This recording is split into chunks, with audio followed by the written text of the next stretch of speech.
Welcome back, everyone. Oz here, and today I've got some r/entitled parents for you all. As per usual, I'll be reading the post, giving you my opinions, and I hope you do the same down in the comments below. And without further ado, let's jump right into it. Positive Syrup 4278. My brother constantly lets his son disrespect people. I, 20s, female, have an older brother who's around 40, who has a 9-year-old son who he lets constantly disrespect people. Using fake names here. Brother is Henry, brother's son is Otto. Sorry for it being long. Background. I used to babysit Otto when I was a teenager and loved and treated him as my own. For close to the first 4 years of his life, I was basically an additional parent to Otto. I would teach him basic manners and had to undo some bad behavior he learned at home with my brother and sister-in-law, such as hitting and kicking animals. Henry always expected me to watch after Otto every time he came to visit my mom's house, and I would have to be the one to tell Otto not to hit the animals, not to open the door to go down the stairs, not to do things that would hurt him. Henry never moved once to redirect Otto from doing these things, and him and sister-in-law would just sit there and lazily say Otto's name to get him to come back. Once I graduated, I married my husband and moved in with him, and no longer babysat Otto as often as I used to. This is where things started going downhill.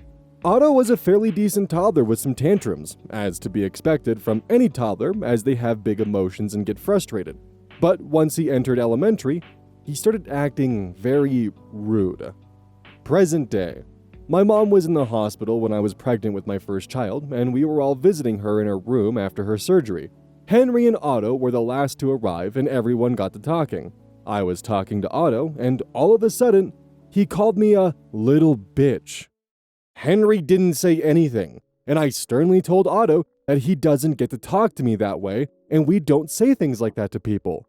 Otto at this point just turned 7, and obviously, this is a learned behavior from his parents, as no kid just says things without hearing them or reading them from somewhere. I was pregnant with my first child at this time, and obviously pregnant, but Otto was curious, and asked me why my belly was so big. I wasn't offended as this was a curious question, not meant to spite or make fun of me, so I told him about the baby living in my tummy. Important for later. At this time, Otto had just gotten suspended from school for saying racial slurs, and my sister-in-law and Henry were adamant that they've never used that slur at their house before that, and Otto heard it from another kid. Him and another kid were saying the slurs together, basically saying, "My kid would never." Close to 2 years after this incident, we are all at my mom's house for an event, and Otto is talking amongst us, trying to figure out which of his cousins is named what, who's who. And he says, "So cousin 1 is the fat one?" The cousin 1 in question is not fat by any means, nor is she overweight. Cousin 2, her sister, is a bit skinnier and taller than cousin 1, so their weight is distributed differently. Henry heard Otto say this, but once again, didn't scold Otto. I understand kids are curious and say blunt things, but this was so out of left field that he would deliberately call one sister fat when she's not fat at all. I, once again, had to tell Otto not to say that, and rather use other characteristics than weight to describe someone. He said okay, but then kept calling his cousin fat. I'm pregnant with my second child, and we were celebrating at the baby shower. Henry and his family, my sister-in-law and their 2 kids, never came to any of my first child's events, baby shower, first birthday party, so I didn't extend an invitation this time, but let my mom tell them about the event in passing. I was surprised Henry and Otto showed up, and as usual, Henry lets Otto run around unsupervised. My husband and I have our own toddler to watch, not to mention that I'm heavily pregnant, so I didn't watch Otto, until I noticed him drawing on a whiteboard with permanent markers. The drawing in question? A cartoon character that he doesn't like, dead. He's been drawing this same character for over 2 months and talks about how he wants to kill this character because he doesn't like it. I scolded Otto as he knew better than to draw with permanent marker. It was very obvious they were not expo markers. Hey, so super quick odds insertion here. If you ever do make the mistake of putting a permanent marker on a whiteboard, what you can do is you can scribble over it with expo marker or dry erase, and the chemicals will actually bind with the permanent marker and allow you to pull it off the surface. It was very obvious they were not expo markers, and scolded him for his drawing and explained to him about what he was drawing was wrong, and why we don't do that. Later on during the party, Otto was talking to my other brother, and Otto got mad, and said, "Why are you so fat?" and walked off. Yes, my brother is a bit husky, but Otto knows better. Otto got mad that he lost a game at the baby shower and took his anger out at me. At this point, Otto has seen not only me, but also his mom be pregnant and have a larger belly. Otto got mad and asked me why I'm so fat like Daddy Pig from Peppa Pig. I just thought it was child curiosity again, so I told him about the baby in my belly. He said no and kept saying I was just fat. Henry never corrected Otto this day, and he heard him say everything. So at this point, I did lose my chill a bit and jokingly told Otto, "Hey, at least I have an excuse as to why my belly's big. Why do you keep yapping like Peppa Pig?" Otto then kept calling me fat over and over. Every time after that, Otto would talk to me, and when I would respond, he would very loudly shush me to get me to stop talking, so I once again scolded him and told him he doesn't get to talk to me like that. Otto also tried to open the gifts meant for my family at the baby shower and being loud and obnoxious during the gift opening. I was kind enough to let him help by holding the excess tissue paper, but once he kept being disrespectful and disruptive, I sternly told him to go sit with his dad, and he did, but kept coming back and being disruptive. He then kept asking me for cake and whining that he wanted cake. He then lost another game at the baby shower after cheating and was sulking and said, "I'm avoiding this stupid party, it's not fair," and kept whining about it for the duration of the party and kept trying to leave. I practice gentle, not permissive parenting and meet my toddler where she's at and help her process her big emotions. I'm not a helicopter parent, but I do monitor my kid and redirect her and move her if she's about to do something dangerous. I did the same with Otto when I watched him. My toddler does throw tantrums when she's overwhelmed or tired, but that's developmentally normal. But we always work through them and decompress in a way where she can safely express her emotions and tell me how she's feeling after the initial outburst. Much like I did with Otto when he was a toddler. I feel like all my hard work I put into raising Otto went out the window, and now he's just a rude, misbehaving kid who has entitled parents who expect everyone else, mainly me, around them to parent their kids for them. In almost a depressing way, the story actually kind of is a sigh of relief for me, because one of my biggest fears is that, despite doing everything I think I can, when/if I become a dad, that, I would fail, and I would just end up with a menace. But this is just very neglectful parenting here, and the child obviously has a lot of resentment, a lot of anger, a lot of emotions they don't know how to process or deal with, so being angry and aggressive seems to be their usual go-to output, and the father doesn't care to enforce any rules or boundaries or restrictions and just lets him do whatever he wants to. So he has no fear of repercussions. He has no fear that if he does something reprehensible, there'd be any consequences for it. See, but this also kind of reminds me of when I was a little 7-year-old terror running around, and I used to know what buttons I could and couldn't push at school to get in trouble, and it wouldn't show up at parent-teacher conference reports or wouldn't result in a phone call home. I'm sure my past teachers probably noticed this, but my behavior was very much week on, week off. When I was with my mother, I was definitely more inclined to cause problems because my mother was not really the kind of parent to enforce any rules or regulations. While my father, if I was staying at his house for that week, I was fucking perfect. There was no missteps, no flaws in my behavior because I knew that my dad would not hesitate to bring the hammer down. And by bring the hammer down, I mean I wouldn't be able to play Ty the Tasmanian Tiger that night. I only bring up my past memories here as just kind of an insert of personal experience to throw in for Otto, as a 9-year-old, definitely knows what he's doing. He's very aware that what he's doing is rude, that people don't like it, but he just doesn't care. He doesn't see any consequences from it because his father won't parent him. So he just sees it as, why bother worrying about how other people feel because nothing bad's gonna happen to me, and he's no longer at an age where OP has any real authority over him because, once they go home, any punishment OP delivers is now null and void. So why care about behaving? Ex-Hellafriend XX. My mom is mad because she didn't go to my kid's soccer game. My kiddo, who's 6, started soccer about a month ago. Practice is on Tuesdays, and then the games are every Saturday. I group chatted my family and my husband's family a picture of the layout of the fields and the game schedule. I told them, in advance, if something would change, we would let them know, but anyone is welcome to come. I'm pretty close to my mom as my dad died when I was a baby. She's very hands-on with my 3 kiddos, but favors my oldest as he's the first grandkid to her. This past Saturday, my brother decided to come to the game. I spoke to him the previous day when he was the one who brought up going. When I spoke to my mom about her weekend plans, she said she wanted to tend to her garden and it was her weekend off. No mention of the game, and I didn't mention it as I was busy trying to manage all the kids after work and getting dinner started. Well, apparently when I was feeding the kids lunch before the game, I missed her call. I didn't check my phone. I lose it frequently as I have ADHD and 3 kids who constantly need help with things. I get to the game a few minutes late and meet up with my brother. He's helping my kids with something when my phone starts ringing and he answers it. And my mom is screaming at him to put me on. I ask her what's up and she accuses me of not inviting her or letting her know the schedule. And it's my fault she didn't come as I didn't answer her phone call, which she was going to question the time of the game. I apologize about missing the call, but go into detail on how we were running behind, but she just started screaming at me.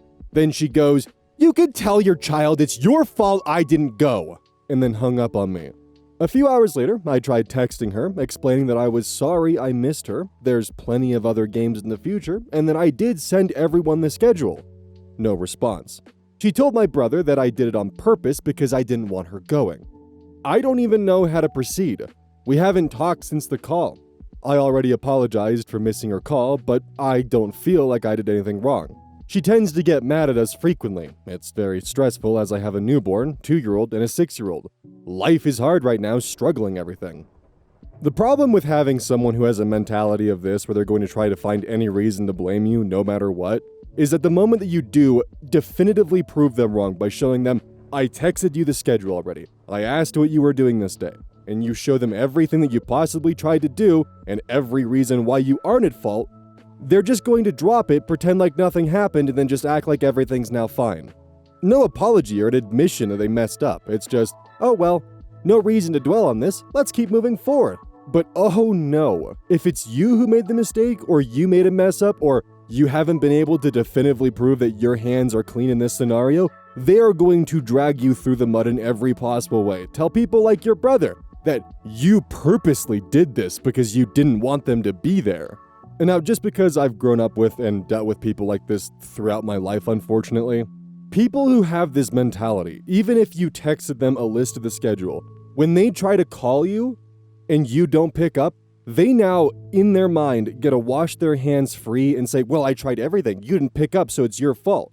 They then get to put the crux of the entire problem entirely on your shoulders because you missed a single phone call, with no attempt at a text message because a phone call is good enough. You didn't pick up or try to call back. Because the thing is, this entire problem could have easily been solved if she had just texted, hey, is your son's soccer game still happening at this time? Or if she had read the group chat and seen the instructions that this is the field, this is the time, if there's any changes, I'll let you know. According to OP in the comments, when this was brought up to their mother's attention, they just simply hand-waved it off with, well, OP sends me multiple photos of their kids. I don't know how to go back and look at the schedule.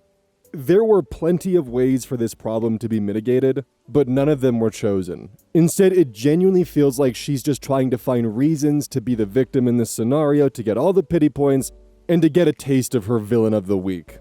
Also, side note, final comment on this post here. If you're dating someone or have a friend and they just seem to always have someone they're pissed at, or there's always a new person that their ire is directed towards, or it's just a constant revolving door of people and their friendships are bringing people back in, or it seems like they always have some kind of villain of the week they're dealing with, where all of their problems are conveniently caused by them, run. Zen Noodle. My mother is ruining our relationship over me, 32 female, having tattoos. I'm a 32-year-old woman, wife, mother of 2. I have my own home, my own car, a career. Well, you get the picture. My mom treats me like an actual child. My mother, 62 female, is very old-fashioned and also has a lot of childhood trauma that makes her think if I don't live or think exactly the way she does, that it's wrong. My sister and I got matching tattoos yesterday, and you'd think we had committed a murder. She kept calling my sister and I while we were out, basically harassing us and telling us we're trashy and disgusting, and that we're doing this to spite her. She also called me to tell me that I was a bad mother because I had my 1-year-old in the stroller with me. But my sister and I took turns in the waiting area with him, so he didn't see anything. Not that it matters anyways. She does this kind of thing whenever I make a decision in my life that she doesn't like or agree with, especially tattoos, which I have 5. My sister said she talked with her this morning and my mom wanted to apologize to me, but it still sounded like she has some opinions. I don't really care what she thinks at this point, and it's not appropriate for her to talk to me like this. I know she's my mother, and I love her, but this is not okay. She can be so mean and hurtful, and I just don't understand why my decision-making makes her go so insane. I don't think she's a narcissist, but sometimes it seems like she doesn't agree with any decision I make in my life. She's had a problem with everything. How I dress, my job, what family I married into, getting married, getting pregnant after I got married because I was too young. I was 26. Where I live, how I need to lose weight, etc. I'm honestly at my wit's end. What is her problem? If I were to put my tinfoil hat on, or perhaps even upgrade it to an aluminum foil hat, I think it's just that she enjoys having control. I think that your mother has a massive problem with the fact that she no longer has full control of everything you do and misses that control. So everything you do that she disagrees with, she amplifies it into being some kind of world-ending catastrophe, or that you're specifically doing it to spite her, rather than it being something you would want to do. Also, with people who are self-centered or just lacking empathy, oftentimes when they don't understand why someone would do something or want something, they tend to see it as either you being purposely spiteful, that you're doing it for attention, that someone convinced you to do this, or you're just trying to be trendy and you'll regret it, so therefore they have to step in to save you. And from this, I'm more of speaking from a soft amount of personal experience from conversations or arguments that I've heard from family members when they found out that I'm LGBTQ. And yeah, while getting a tattoo is different, the arguments kind of end up following a similar path with people who, tend to think that their way of living and their way of thinking is the correct and universal way of thinking. I've noticed that some people have a very hard time coming to terms with the fact that we all have different lived experiences and different ways of approaching, different topics or conversations or ways of handling stressors and just how we live in our day-to-day life. Not one person is the same. And some people cannot fucking stand that. Like OP's mother. Now, if I was in OP's shoes and I wanted to maintain a relationship with my mother despite the chaos and drama that she constantly brings, I would start drawing lines in the sand as just a, hey, if you want to maintain a relationship with me, don't cross this line. You'll respect the decisions I make in my personal life, and if you can't do that, then we will not have a relationship. And if you don't want her in your life anymore, just cut her out. It's your life, and if you're not harming anyone, then you should be able to live your life how you see fit. Cute Shark Studios. My dad flew off the handle after I accidentally fell, and doubled down saying it was a bit, even when I told him it was not. This just happened as I got home from work. I had been standing for hours on end and just wanted to go to bed. But my father stood me in the hallway to yap to me about how I'm following patterns. He started getting upset, which stressed me out, and combined with my foot pain, I accidentally fell. He screamed at me, saying I was doing a bit to get out of the conversation, even though I've never done that, and then started throwing another tantrum. We got into a massive fight, and he even shoved me a few times. During the yelling, he started downgrading the times he yelled at my sister a few months ago. He claimed that she kissed off and was too sensitive, but when I saw her before she left, it looked like she was about to cry. All of that over a wrong address for groceries. My father has always said I was too soft and that I'm not ready for life, even though I've been looking at apartments in my area and how much life costs, as well as trying to get some side income in case college doesn't work out. What should I do? So for me, I get the vibe that your father doesn't know how to express himself without using violence or yelling or anything along those lines. I get the feeling that in a few years from now, he's going to wonder why his kids don't really want to talk to him. Especially because it seems that he actively minimizes the harm that he's caused and tries to water it down. So he probably genuinely believes that he's not actually doing as much as he is, and will eventually become a textbook case of missing reasons. For your safety, what you should do is not antagonize, just continue living life, and, start building up a safety net so you can walk out of that house and get away from that. Because it sounds like that he's not a good person and he's fairly, abusive. In addition, if I were to hazard a guess, I'd say his whole thing about you doing a bit to get out of a conversation, that's more of projecting, and if he was in a situation similar to that where he was being scolded or yelled at or whatever, his response would be to do a bit to get out of the conversation. So when he sees you doing that, his first assumption is, oh, I know this trick, you're not getting away with that.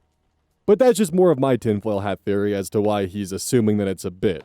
But just to be 100% clear, just because he assumes that it's a bit doesn't make his actions justifiable or any of those kind of lines. It's more of just trying to find a reason for him to assume that it was a bit amongst his abusive behavior.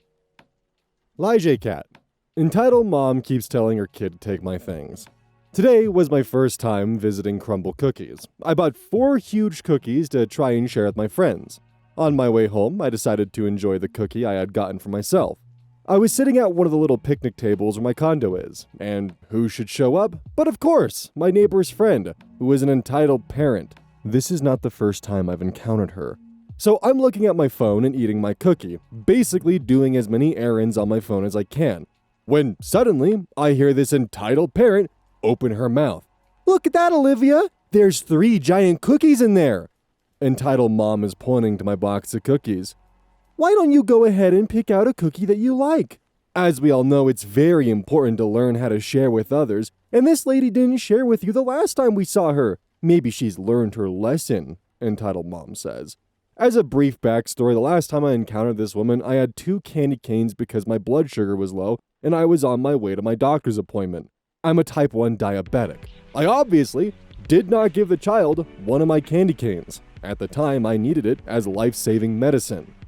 Anyway, I look up and this entitled mother is folding her arms and giving me the most smug look ever. Her kid comes running up to grab a cookie out of my box. But I'm faster. I immediately close the cookie box. The little girl seems shocked. The mom lets out the most obnoxious grunt. "Oh, come on. You don't need all those cookies. You didn't share with her the last time you saw her.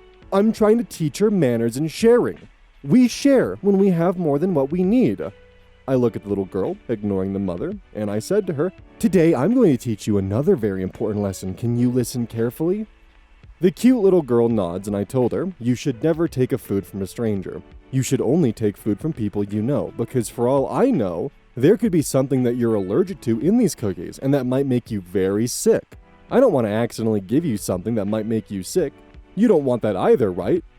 The little girl nods. I smile at her and say, "Also, another thing to learn in life is sometimes we can't always get what we want. So you might want one of my cookies, but for all you know, I have other people I'm going to share them with. And then they'll be sad that they didn't get a cookie. We always should ask before taking things from someone."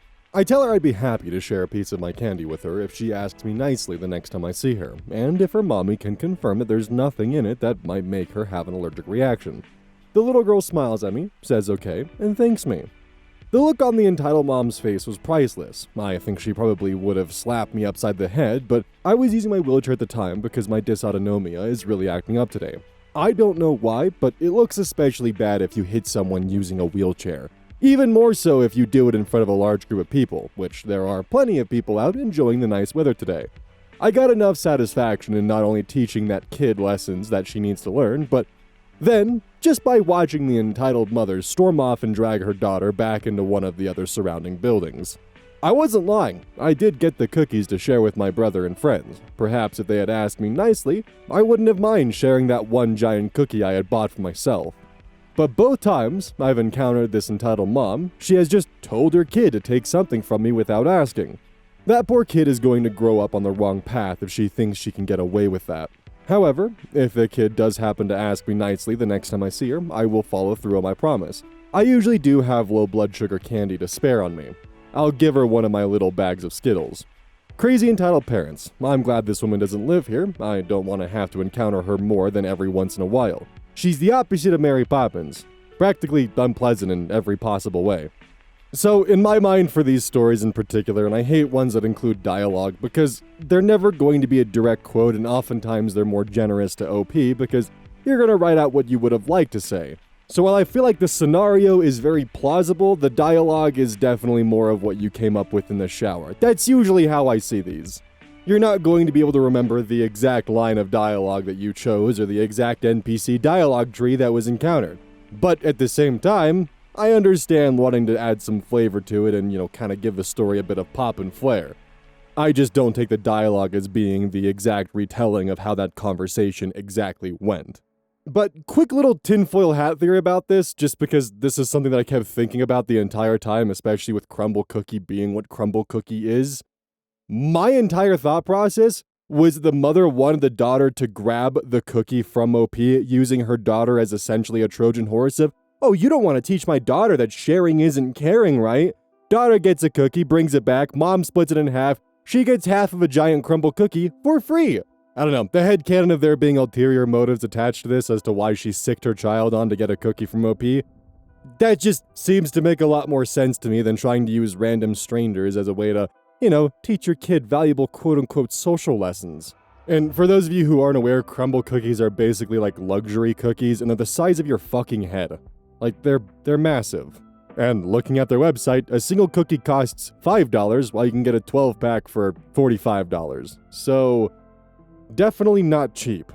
And considering the bright pink box that says crumble on the top of it, I'm not surprised they were able to recognize the brand from a distance.